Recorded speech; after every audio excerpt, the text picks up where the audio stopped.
Hi friends, அஸ்ஸலாமு அலைக்கும். Welcome back to my channel Yakshan ideas. எல்லாரும் எப்படி இருக்கீங்க? அல்ஹம்துலில்லாஹ் நாங்க எல்லாருமே நல்லா இருக்கோம். நீங்க எல்லாம் எப்படி இருக்கீங்கன்றத என்னோட கமெண்ட்ல ஷேர் பண்ணிக்கோங்க. இது 2 நாளா எடுத்த வீடியோவ தான் நான் உங்களுக்கு போஸ்ட் பண்ணியிருக்கிறேன். வீடியோ வந்துட்டு எப்படி இருந்தது? இந்த வீடியோ வந்துட்டு உங்களுக்கு பார்க்கறதுக்கு இன்ட்ரெஸ்டிங்கா இருந்ததா? அப்படின்னு சொல்லிட்டு எனக்கு கமெண்ட்ல ஷேர் பண்ணிக்கோங்க. நாள் வந்து எங்க அண்ணன் வீட்டுக்கு போயிருக்கும்போது, எங்க அண்ணன் வந்து வேலைய முடிச்சுட்டு வரும்போது தட்டுவடை செட்டு வாங்கிட்டு வந்திருந்தாரு. நான் காரம் கொஞ்சம் கம்மியா எடுத்துக்கிறனால, எனக்கு தனியா ஒரு தட்டுவடை செட்டும், குழந்தைங்களுக்கு அவங்களுக்கு எல்லாம் சேர்த்து நல்லா காரசாரமா வந்துட்டு ஒரு 2 தட்டுவடை செட்டும் வாங்கிட்டு வந்திருந்தாரு. சூப்பரா தட்டுவடை செட்டு, டீயி, பழம்பொரி எல்லாம் வச்சு அண்ணன் வீட்ல சாப்பிட்டுட்டு, நைட்டு டின்னரும் அண்ணன் வீட்ல முடிச்சுட்டு வந்தாச்சு. அதுக்கப்புறம் பார்த்தீங்கன்னா, அடுத்த நாள் காத்தால ரொட்டீன்ல இருந்து நம்மளுடைய லைஃப் வந்து ஸ்டார்ட் ஆயிரும். ஃபர்ஸ்ட்டு வந்துட்டு ஒலைய அடுப்புல வச்சுட்டு, அரிசிய ஊற வச்சுட்டு, டீ வைக்கலான்னு பார்க்கும்போது, ச சர்க்கரை இல்ல. சரி உடனே வந்துட்டு சர்க்கரைய எடுத்து ஃபில் பண்ணிட்டு, அதுக்கப்புறம் சர்க்கரை டீ தூள் போட்டுட்டு, டீய நல்லா கொதிக்க வச்சு வடிகட்டிட்டேன். அதுக்கப்புறம் அண்ணன் வீட்ல நைட் டின்னர் முடிச்சுட்டு வந்தனால, நாள் மத்தியானம் வச்ச கிரேவி வந்து கொஞ்சம் மிச்சமாயிருச்சு. அதையும் கையோட வந்துட்டு சூடு பண்ணிட்டேன். அடுப்பு வந்து கொஞ்சம் ஃப்ரீயா இருந்தனால, ஒரு பக்கத்துல வந்து கிரேவி அடுப்புல வச்சுட்டு போய் வந்து டீ எல்லாம் குடிச்சிட்டு வந்தாச்சு. அதுக்கப்புறம் வந்துட்டு பாலக்கீரை இருந்தது. இத வச்சு பருப்பு கடைஞ்சிரலாம் அப்படின்னு சொல்லிட்டு, கீரைய வந்து ஃபர்ஸ்ட்டு வந்து கட் பண்ணிட்டு தண்ணீல போட்டு வச்சுட்டேன். கீரையில வந்துட்டு மண்ணெல்லாம் இருக்கும். இந்த மாதிரி கட் பண்ணி கொஞ்சம் நேரம் தண்ணீல போட்டு வச்சுட்டோம் அப்படின்னா, அதில வந்துட்டு மண்ணெல்லாம் வந்துட்டு இஞ்சி வந்துரும். சாப்பிடும்போது நம்மளுக்கு மண்ணெல்லாம் வந்துட்டு நற நறன்னு வந்து கடிக்கும்போது அந்த மாதிரி எதுவும் வராது. கொஞ்ச நேரம் தண்ணீல ஊற வைக்கிறனால, நல்லாவே வந்துட்டு கீரையில இருக்கிற மண்ணெல்லாம் நீங்கி வந்துரும். அதனால தான் பெரிய வெங்காயத்த 2 பெரிய வெங்காயத்த வந்துட்டு தோல் உரிச்சு எடுத்து வச்சுக்கிட்டு, கையோட வந்து பூண்டையும் வந்து உரிச்சுக்கிட்டேன்.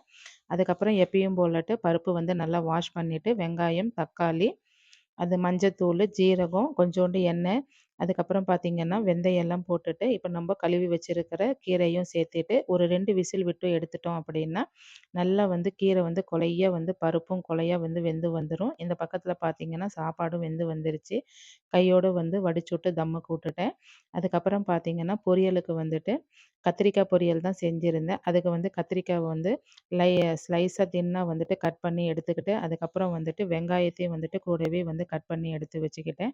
இப்போ நம்ப வந்து ஒரு பொரியலோ, ஒரு சால்னாவோ தாளிக்கும்போது, அதுக்குண்டான பொருளெல்லாம் கையோட எடுத்து வச்சுட்டு, அதுக்கப்புறம் அடுப்பு பத்த வச்சோம் அப்படின்னா, சீக்கிரமா நம்ப வேலைய அடுத்தடுத்து குயிக்கா முடிச்சிரலாம். அதுக்கப்புறம் வந்து ஒரு கடாய வச்சுட்டு, ஒரு 4, 5 டேபிள் ஸ்பூன் எண்ணெய் போட்டுக்கிட்டேன். அதுக்கப்புறம் வந்து கடுகு போட்டுட்டு, கடுகு பொரிஞ்சதுக்கப்புறம் கட் பண்ணி வச்சிருக்கிற வெங்காயத்த சேர்த்துட்டு, வெங்காயத்தையும் வந்து நல்லா மிக்ஸ் பண்ணிக்கிட்டேன். அதுக்கப்புறம் வந்துட்டு ஒரு 2 தக்காளி மீடியம் சைஸ்ல 2 தக்காளி எடுத்து கட் பண்ணிக்கிட்டு, அதையும் வந்துட்டு சேர்த்துட்டு, அதையும் மிக்ஸ் பண்ணதுக்கப்புறம், இப்ப நம்ப கட் பண்ணி வாஷ் பண்ணி வச்சிருக்கிற கத்திரிக்காவ சேர்த்துட்டு, அத நல்லா வந்துட்டு எண்ணெயில சேர்த்துட்டு, அதுக்கப்புறம் வந்துட்டு மல்லித்தூள், மிளகாய்த்தூள், மஞ்சத்தூள், உப்புத்தூள் இந்த 4 இத மட்டும் போட்டுட்டு நல்லா வந்து மிக்ஸ் பண்ணிட்டேன். இதுக்கு தண்ணி சேர்த்த தேவையே இல்ல. எண்ணெய் வந்து நம்ம கொஞ்சம் அதிகமா சேர்த்திருக்கிறனால, நல்லா வந்துட்டு எண்ணெயிலேயே வந்து வேக வச்சு எடுத்துக்க வேண்டியது தான். கையோட வந்து சால்னாவையும் தாளிச்சு விட்டேன்.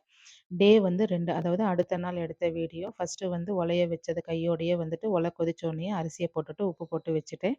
அன்னைக்கு பார்த்தீங்கன்னா, புளிக்குழம்பு தான் வச்சிருந்தேன். முட்டை போட்ட புளிக்குழம்பு. அதுக்கு வந்துட்டு சின்ன வெங்காயத்தில வந்து புளிக்குழம்பு வைக்கும்போது, எந்த குழம்பா இருந்தாலும் சரி, சின்ன வெங்காயம் யூஸ் பண்ணும்போது நல்லா வந்து டேஸ்ட்டாவும் இருக்கும். ஒரு இனிப்பு தன்மை வந்து சின்ன வெங்காயத்தில இருக்கிறனால, குழம்பு வந்து பார்த்தீங்கன்னா, நல்லா வந்து ஸ்வீட் அண்ட் வந்து காரமா இருக்கும். அதுக்கப்புறம் வந்துட்டு எனக்கு 2 நேரம் வந்து சால்னா வைக்கிறதுனால, பெரிய வெங்காயத்த வந்துட்டு ஒரு 2 பெரிய வெங்காயத்த வந்துட்டு நல்லா வந்துட்டு மிக்ஸியில வந்து ஃபைன் பேஸ்ட்டா அரைச்சு எடுத்துக்கிட்டேன். அதுக்கப்புறம் பார்த்தீங்கன்னா, சின்ன வெங்காயத்த வந்துட்டு நல்லா தோல உரிச்சுட்டு, தண்ணீல வந்து வாஷ் பண்ணி எடுத்து வச்சுட்டு, அத கட் பண்ணுறதுக்கு ஒரு ஓரமா வச்சுக்கிட்டேன். அதுக்கப்புறம் வந்துட்டு ஒரு 6, 7 பல்லு பூண்ட உரிச்சு வச்சுக்கிட்டு, நான் சொன்ன மாதிரி 2 பெரிய வெங்காயத்தையும் வாஷ் பண்ணி எடுத்துட்டு, இப்போ வந்து மிக்ஸி ஜார்ல வந்துட்டு, இப்போ நம்ப கட் பண்ணி வச்சிருக்கிற வெங்காயத்த வந்துட்டு அதில சேர்த்திக்க வேண்டியது தான். அதுக்கப்புறம் பார்த்தீங்கன்னா, பூண்டுல வந்து பாதி அளவுக்கு வந்துட்டு மிக்ஸி ஜார்ல போட்டு அரைச்சுக்கிட்டேன். இப்படி செய்யும்போது குழம்பு வந்து நல்ல வாசமா இருக்கும். தக்காளியில வந்து ஒரு 6, 7 தக்காளி எடுத்துக்கிறேன். நான் சின்ன சைஸா இருக்கிறனால 6, 7 தக்காளி எடுத்துக்கிட்டேன். பெரிய சைஸா இருந்துச்சுன்னா ஒரு 4 தக்காளி போதும். நேத்து கத்திரிக்காய் பொரியல் செஞ்சிருந்தேன். அதில மீதி இருந்த 2 கத்திரிக்காய் இருந்தது. அத வந்து புளிக்குழம்புல சேர்த்திக்கலாம் அப்படின்னு சொல்லிட்டு, அதையும் வந்துட்டு கட் பண்ணிட்டு தண்ணீல சேர்த்தி வச்சுட்டேன். கூடவே வந்துட்டு சின்ன வெங்காயத்தையும் நல்லா வந்து ஸ்லைஸாக தின்னாக வந்து கட் பண்ணி எடுத்து வச்சுக்கிட்டேன். இப்போ அடுப்பு பற்ற வச்சுட்டு ஒரு கடாயை வச்சுட்டு எண்ணெய் வந்து சேர்த்திட்டு கையோட வந்துட்டு கடுகையும் ஜீரகம் அதுக்கப்புறம் பார்த்திங்கன்னா வெந்தயத்தை சேர்த்துட்டு இப்போ நம்ம கட் பண்ணி வச்சுருக்கிற சின்ன வெங்காயத்தையும் சேர்த்துட்டு நல்லா வந்து மிக்ஸ் பண்ணிவிட்டேன். சின்ன வெங்காயம் லைட்டாக வணங்கினதுக்கப்புறம் இப்போ நம்ம அரைச்சி வச்சுருக்கிற வெங்காய பேஸ்ட்டையும் சேர்த்துட்டு நல்லா மிக்ஸ் பண்ணிக்க வேண்டியது தான். இப்போ நம்ம வாஷ் பண்ணி வச்சுருக்கிற கத்திரிக்காயையும் சேர்த்திட்டு கொஞ்சமாக உப்பு சேர்த்திக்க வேண்டியது தான். இந்த மாதிரி காயில் கறியில் முன்னாடியே நம்ம உப்பு சேர்த்திக்கிட்டோம் நல்லா வந்து அதில் உப்பு காரம் பிடிச்சி நல்லா வந்து டேஸ்ட்டாக இருக்கும். அதுக்கப்புறம் வந்துட்டு மல்லித்தூள் வந்துட்டு 5-6 டேபிள் ஸ்பூன் சேர்த்திக்கிட்டேன். மிளகாய் தூள் வந்து 2 டேபிள் ஸ்பூன், கொஞ்சமாக மஞ்சத்தூள் சேர்த்துட்டு லைட்டாக தண்ணி விட்டு அதையும் மிக்ஸ் பண்ணிவிட்டு இப்போ நம்ம அரைச்சி வச்சுருக்கிற தக்காளி பேஸ்ட்டையும் சேர்த்துட்டு அதையும் மிக்ஸ் பண்ணிவிட்டு கொஞ்சமாக தண்ணி விட்டு மிக்ஸி ஜாரையும் கழுவி சேர்த்துக்கிட்டேன். இப்போ ஒரு நெல்லிக்காய் சைஸ் அளவுக்கு புளி தண்ணி சேர்த்துட்டு அதையும் மிக்ஸ் பண்ணிவிட்டு ஒரு 10 தேங்காவை வந்துட்டு மிக்சியில் அரைச்சி அதையும் வந்து சேர்த்திட்டு தண்ணியை சேர்த்திக்கிட்டேன். அதுக்கப்புறம் வந்து கொஞ்சமாக வந்து வெல்லம் சேர்த்திட்டு இப்போ நம்ம முட்டையை வந்து ஒரு 4 முட்டையை உடச்சி ஊற்றிக்கிட்டேன். இப்படி செய்யும்போது முட்டை வந்து நல்லா டேஸ்ட்டாக இருக்கும். குழம்பு வந்து பார்த்திங்கன்னா நல்லா வந்து முட்டை குழம்பு வேக வச்சு போடுறத விட இந்த மாதிரி உடச்சி விட்டு சேர்த்தும்போது நல்லா வந்துட்டு குழந்தைங்களும் சாப்பிட்டுட்டு வருவாங்க. டேஸ்ட்டாகவும் இருக்கும். ட்ரை பண்ணி பாருங்கள். கையோடையே வந்து டைம் ஆகிட்டே இருக்கிறனால டீயும் வச்சுட்டேன் ஒரு பக்கத்தில். டீ வச்ச கையோடையே ஃபஸ்ட்டு வந்து சுமையாவுக்கு டைம் ஆகிறனால அவளுக்கு டீயை வடிகட்டி கொடுத்துட்டு இது டீயை அப்படியே வந்து அடுப்பில் வச்சுட்டேன். இன்னும் என் அவர் எந்திரிக்கல. அவர் எந்திரிச்சு ரெஸ்ட் ரூம்லாம் போயிட்டு வந்ததுக்கப்புறம் அந்த டீயை வடிகட்டி கொடுத்துட்டு நானும் குடிக்க வேண்டியது தான். இந்த பக்கத்தில் பார்த்தீங்கன்னா சூப்பராக வந்து முட்டை குழம்பு ரெடி ஆகிட்டு வந்துட்டு அதுக்கப்புறம் வந்துட்டு பொரியலுக்கு வந்துட்டு கேரட் வந்து பொரியல் செஞ்சிடலாம் அப்படின்னு சொல்லிட்டு கேரட் எடுத்துகிட்டு அதில் தோலை வந்து சொரவிட்டு இருந்தேன். ஃபஸ்ட்டு வந்துட்டு எல்லாத்தையும் வந்து நல்லா தோலை சொரவிட்டு மேலே இருக்கிற அந்த பீஸ் எல்லாம் கட் பண்ணி எடுத்துகிட்டு தண்ணியில் சேர்த்தி வச்சுட்டேன். காயை வந்துட்டு இந்த மாதிரி ஒரு 10 நிமிஷம் தண்ணியில் வைக்கும்போது அதில் இருக்கிற வந்துட்டு பாக்டீரியாலாம் வந்துட்டு நம்மளுக்கு க்ளீன் ஆகி வந்துடும். அதுக்கப்புறம் வந்துட்டு கட் பண்ணி சேர்த்தலாமா இல்லை சொரவி வந்து பொரியல் செய்யலாமான்னு யோசிச்சுட்டே இருந்தேன். சரி சொரவிட்டோம் அப்படின்னா குழந்தைங்க வந்து மிச்சம் வைக்காமல் சாப்பிட்டுட்டு வந்துடுவாங்க அப்படின்னு சொல்லிட்டு கேரட்டை வந்து சொரவி எடுத்துக்கிட்டேன். இப்போ வந்துட்டு ஒரு பெரிய வெங்காயத்தை எடுத்துட்டு அதை வந்துட்டு தோல் சீவிட்டு இந்த மாதிரி சின்ன சின்ன பீஸாக வந்து பொரியல் தகுந்த மாதிரி கட் பண்ணி எடுத்துக்கிட்டேன். வெங்காயத்தை கட் பண்ண கையோடையே வந்துட்டு கேரட்டையும் வந்து சொரவ ஆரம்பிச்சிட்டேன். சொரவியில் பார்த்தீங்கன்னா பெரிய சைஸ் இருக்குல்ல அந்த பகுதியில் தான் வந்துட்டு கேரட்டை வந்து சொரவி எடுத்துட்டேன். இந்த மாதிரி செய்யும்போது கேரட் வந்து கொஞ்சம் வந்து தின்னாக இருக்கிற மாதிரி இருக்குது. எல்லா கேரட்டையும் இதே மாதிரி சொரவி எடுத்துக்கிட்டேன். அதுக்கப்புறம் வந்து எப்பயும் போல் நம்ம தாளிப்புக்கு வந்து கொடுக்க வேண்டியது தான். இப்போ வந்துட்டு அடுப்பு பற்ற வச்சுட்டு ஒரு கடாயை வச்சுட்டேன். அதில் வந்துட்டு எண்ணெயை சேர்த்திட்டு கொஞ்சமாக வந்து கடுகை சேர்த்திட்டு இப்போ நம்ம கட் பண்ணி வச்சுருக்கிற வெங்காயத்தையும் சேர்த்துக்கிட்டேன். வெங்காயத்தை சேர்த்துன கையோடையே 2 வரமிளகாவை சேர்த்திட்டு அதையும் வந்துட்டு நல்லா மிக்ஸ் பண்ணி கொடுத்துட்டேன். எண்ணெய் கொஞ்சம் அதிகமாக சேர்த்திக்கிறனால காய் வந்து நல்லா வந்து எண்ணெயிலேயே வேக வச்சு எடுத்துக்குவேன். அது இல்லாமல் நம்ம கேரட்டை சொரவி தான் போட்டிருக்கோம். அதனால் சீக்கிரமாக வெந்து வந்துடும்.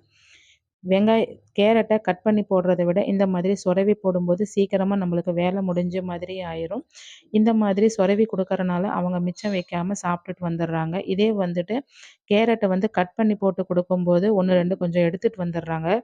மிச்சம் வச்சு எடுத்துகிட்டு வந்துடுறாங்க. இந்த சொரவி போடும்போது சாப்பாட்டில் போட்டு கூட பிசைஞ்சு கூட பிள்ளைங்க சாப்பிட்டுக்கிறாங்க. அதனால தான் மேக்ஸிமம் வந்து சொரவி போட்டு செஞ்சு கொடுத்துட்றது. அதுக்கப்புறம் வந்து கொஞ்சமாக மஞ்சத்தூள் சேர்த்திக்கிட்டேன், மிளகாய் தூள் சேர்த்திக்கிட்டேன். இந்த காய்க்கு தகுந்த உப்பு சேர்த்திட்டு அதையும் நல்லா மிக்ஸ் பண்ணிவிட்டு ஒரு 2 நிமிஷம் வந்துட்டு மூடி போட்டு வேக வச்சேன். இப்போ வந்து பார்த்திங்கன்னா ஒரு 3/4 ஸ்டேஜ் அளவுக்கு வெந்து வந்துருச்சு. கொஞ்சமாக வந்து தேங்காவை வந்துட்டு இந்த மாதிரி துருவி எடுத்துக்கிட்டேன். இப்போ அதையும் சேர்த்துக்கிட்டேன். தேங்காய் சேர்த்தும்போது இன்னும் கொஞ்சம் வந்துட்டு காய் வந்துட்டு நல்லா வந்து டேஸ்ட்டாக இருக்கும். அதனால தான் இப்போ வந்துட்டு காய் வந்து ரெடி ஆனதுக்கப்புறம் யூசுஃபோட லஞ்ச் பாக்ஸ் வந்து பேக் பண்ண ஆரம்பிச்சுட்டேன். இப்போ வந்துட்டு சாப்பாடை வந்துட்டு பிளேட்டில் போட்டுட்டு அதுக்கப்புறம் சால்னாவை போட்டு மிக்ஸ் பண்ணி தான் யூசுஃப்க்கு போட்டு கொடுக்கறது. ஆனால் சுமையாவுக்கு சால்னா தனியாக சாப்பாடு தனியாக போட்டு கொடுப்பேன். யூசுஃப்க்கு அப்படி இல்லை, அது அப்படி அவனுக்கு கலந்து சாப்பிட தெரியாதனால இன்னமும் வந்துட்டு அந்த கலந்து சாப்பிட்ற தெரியறதில்ல. வீட்டிலேயே சாப்பிடும்போது கூட அம்மா சாப்பாடு பிசைஞ்சு கொடுங்க அப்படின்ற மாதிரி தான் 2 பேருமே கேட்பாங்க. யூசுஃப்க்கு வந்து இந்த மாதிரி சாப்பாடு கிளறி கொடுத்துட்டோம் அப்படின்னா மிச்சம் வைக்காமல் சாப்பிட்டுட்டு வந்துடுறான். அப்பயும் கொஞ்சம் கொஞ்சம் வச்சுட்டு வரான் தான். ஆனால் இருந்தாலும் கிளறி கொடுக்கும்போது கொஞ்சம் அதிகமாக வைக்கிறதில்ல. கூட மேலவே முட்டை வச்சு பேக் பண்ணிவிட்டேன். கீழே பொரியலுக்கு பார்த்தீங்கன்னா இந்த மாதிரி ஒரு சின்ன பிளேட்டில் வச்சு பொரியல் வச்சு கொடுத்துட்றது. அந்த கீழ் டப்பால பொரியல் போட்டு கொடுக்கும்போது இந்த டப்பாவை ஆட்டுறான்னா என்னன்னு தெரியல, மேல் டப்பால ஒட்டிக்குது. அது மட்டும் இல்லாமல் அங்கங்கே வேஸ்ட் பண்ணி கொண்டு வர்றான். இந்த மாதிரி பிளேட்டில் வச்சு கரெக்டாக கொடுக்கும்போது அதையும் மிச்சம் வைக்காமல் சாப்பிட்டுட்டு வந்துடுறான். இல்லாட்டினா சின்ன கொட்ராவா ஒன்று வச்சுருப்பேன், அதை போட்டுட்டு உள்ளே இறக்கி வச்சுருவேன். கையோட ஸ்நாக்ஸுக்கு பார்த்தீங்கன்னா இன்றைக்கி ஆப்பிள் தான் இருந்தது. அதையே வந்து கட் பண்ணி போட்டு கொடுத்துட்டேன். சுமையாவோட லஞ்ச் பாக்ஸ் வந்து வீடியோ எடுக்கலான்னு தான் நினைக்கிறது. ஆனா, அவ கடைசி 5 நிமிஷத்துல தான் ரெடி பண்றதுக்கு பரபரன்னு நானும் சுமையாவும் ஓடிட்டே இருப்போம். அதனால வந்து வீடியோ வந்து ஷூட் பண்ண முடியறதில்ல. அதனால தான் அவளுடைய லஞ்ச் பாக்ஸ் என்னால போட முடியறதில்ல.